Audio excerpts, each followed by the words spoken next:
9 नवंबर national legal service day, जिसका मकसद है सभी नागरिकों को न्याय संगत कानूनी सहायता मुहैया कराना।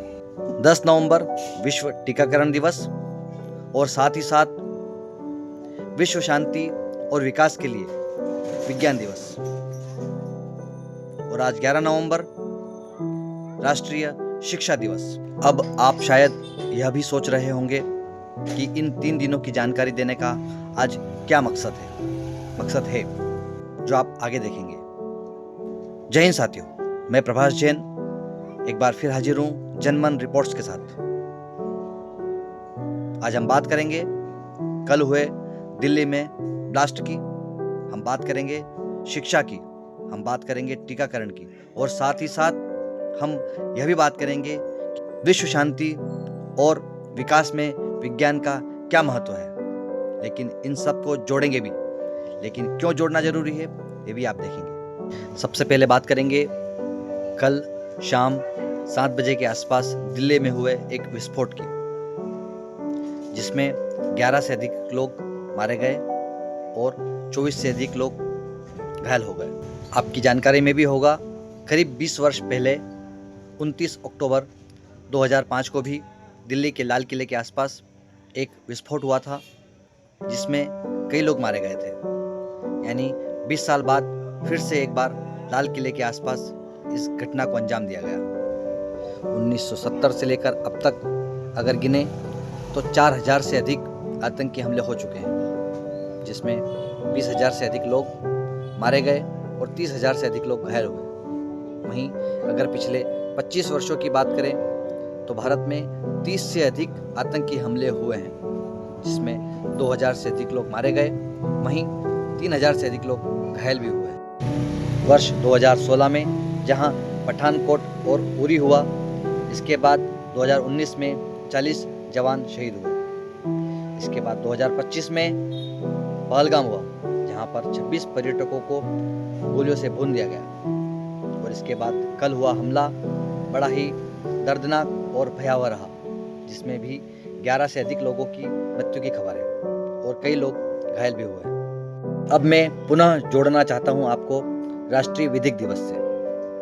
हमारा मकसद है, भारत के संविधान का मकसद है कि किसी भी बेकसूर को सजा नहीं मिलनी चाहिए। लेकिन क्या आप जानते हैं, वर्ष 2005 की घटना में 3 लोगों को गिरफ्तार किया गया था, जिनमें से 2 लोगों को पर्याप्त सबूत न मिलने की वजह से रिहा कर दिया गया। वहीं एक व्यक्ति को जो गुनहगार साबित हुआ, उसे मात्र 10 वर्षों की सजा हुई। 67 मौतों का जिम्मेदार और केवल 10 वर्ष की सजा, क्या यह पर्याप्त थी? मेरे द्वारा दूसरा विषय उठाया गया था टीकाकरण का।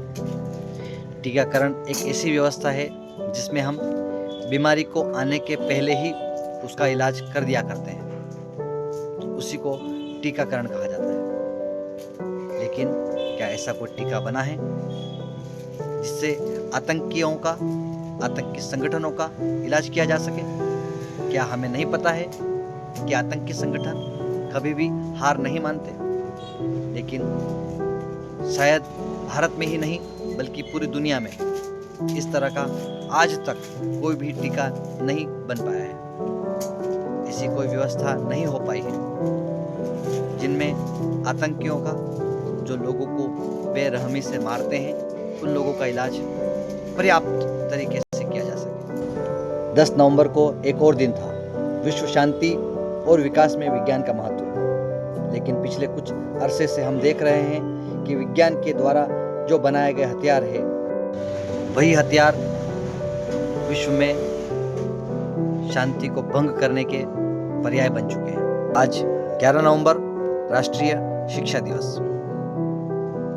लेकिन क्या शिक्षा ऐसी होनी चाहिए जिसमें आप डॉक्टर बनकर बॉम्ब ब्लास्ट करें, बेगुनाह लोगों को मारें? आपको ये जानकर हैरानी होगी कि कल हुए ब्लास्ट में जितने भी लोग शंका की स्थिति में पाए गए, उन सबके नाम के आगे डॉक्टर था, यानी कि वो कहीं ना कहीं इलाज करते थे, डॉक्टरेट की उपाधि थी उनके पास। यानी उन्होंने परिपूर्ण शिक्षा भी ग्रहण की थी। लेकिन क्या यह शिक्षा ऐसी थी जिसमें किसी को मारा जाए? इसलिए हम बात करेंगे सिर्फ शिक्षा की नहीं, संस्कारों की। हम सभी को ये ध्यान रखना चाहिए, शिक्षा और संस्कार साथ चलें।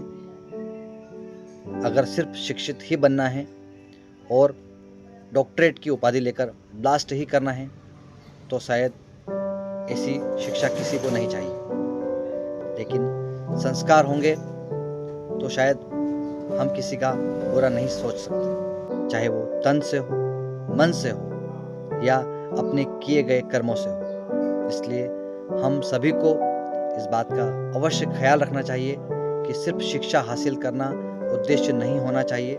शिक्षा संस्कारों के साथ, संस्कारों के अधीन होनी चाहिए। आपको ये मेरा एपिसोड कैसा लगा कमेंट कीजिए।